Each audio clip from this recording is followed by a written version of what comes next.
Good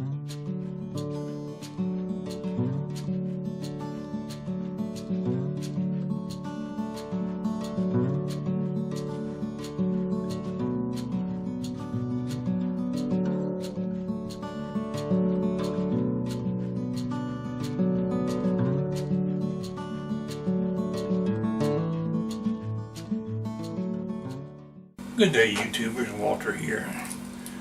Today we're in the railroad corner, and I thought I'd do a little railroad corner episode today.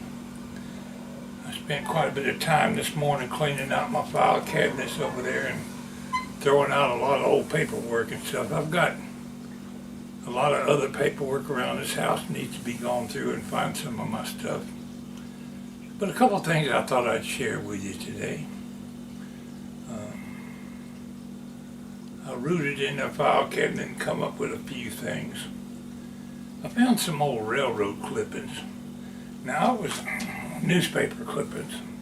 I found some old newspaper clippings. Now for a good many years I was on the Atlanta Derrick. We would go to train wrecks and get them back on the tracks, re-rail them, pick them up with a crane, whatever was necessary to clear up the train wreck. And we did that for a good many years until these Hulcher and some of these other private contractors come in and took over that type of work. But for a good many years I was on the Atlanta Derrick, which is a 250-ton brown hoist crane. It was not uncommon to go on a train wreck at least once a week, sometimes more. Usually it was small event, like one car derailed or one locomotive off the track or a couple cars derailed. There were lots of those where they're just little small ones, but every once in a while you would get into a major train wreck that you had to go to. I know over the years we went to some serious train wrecks. And the furnace would kick on when I'm trying to talk. But anyway, I found a couple of newspaper clippings and I thought I'd share them with you. Got some more newspaper clippings around here somewhere. Since I did find these, I thought I'd try to share them with you. I'm going to try to just zoom in on the photographs. If we have to, we'll see about getting some of them scanned. But these old newspapers are old and faded and from a good many years ago. And I thought I would read a couple of these little stories to you and share them with you. One thing we did do at train wrecks that we weren't allowed to do was share information with the public. Nowadays, people take their cameras and video. Back then, they would have had a fit if we were out there filming these train wrecks. But times have changed, and we weren't allowed to talk about train wrecks or I've had newspaper people come up to me and ask me, what happened here? And if I give them a statement where they could put it in the newspaper, I could have been punished by the company. We were instructed to tell them, you'll have to contact the public relations department at the railroad if you wanted the information. Although 9 times out of 10, I knew the exact story of what was going on. We just weren't allowed to share it with the news people. So I'm going to share a couple little stories with you here. And I'll just read them to you and tell you maybe a little bit of what I might remember about them. There's no way I would remember all the train wrecks I went to. But if these photographs come out, you might find some of you train buffs, some of you railroad buffs might find some of this of interest. So let's take a look at what I found on them.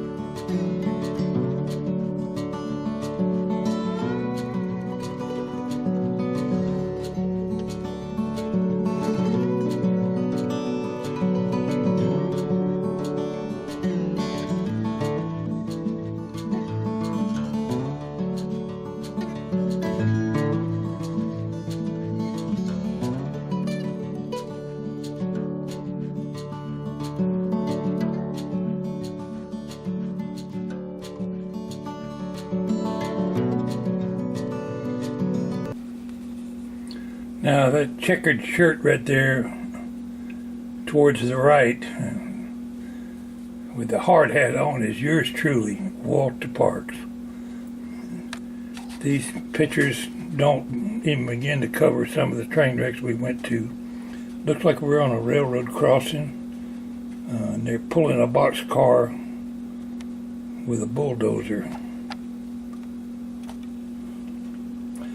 And a lot of these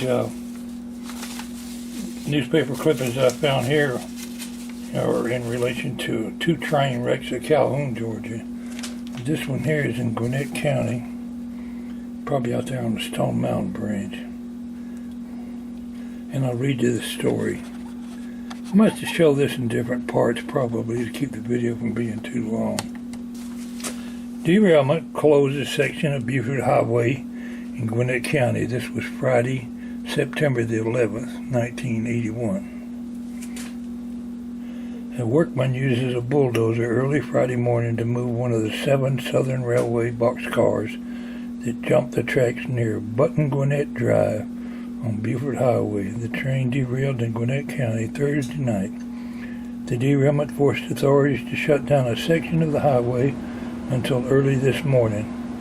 Investigators are trying to determine the cause of the accident.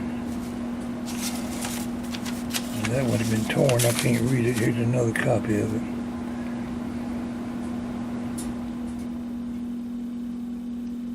The cause of the accident. No injuries were reported.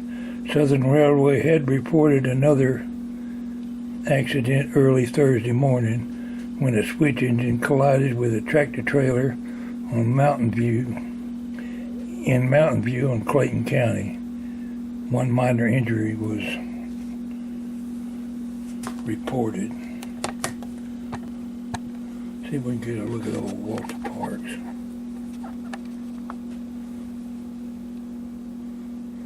That's back when I had my mustache.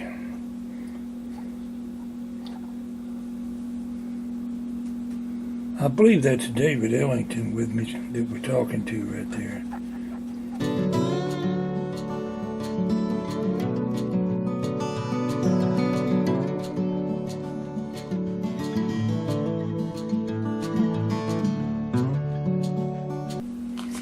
I guess if I studied it hard enough, I'd recognize who the other fellows are too. Mostly all you can see is their back, but you can see mine and David's face there. I believe that's Peppy Clark right there. Could be wrong.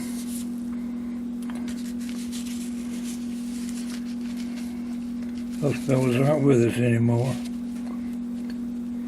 But Walter's still hanging in there.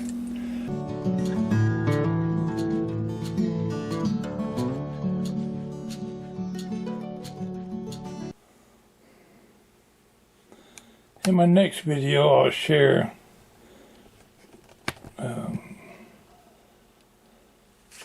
two different newspapers about the same train collision in Calhoun, Georgia. Actually, there were 2 train collisions in Calhoun that week. One just a few days after the other one. But there's quite a few pictures, and I'll share that in a separate video. These 2 newspapers are the Calhoun News Dispatch from September 16th, 1981. And the other newspaper is the Calhoun Times.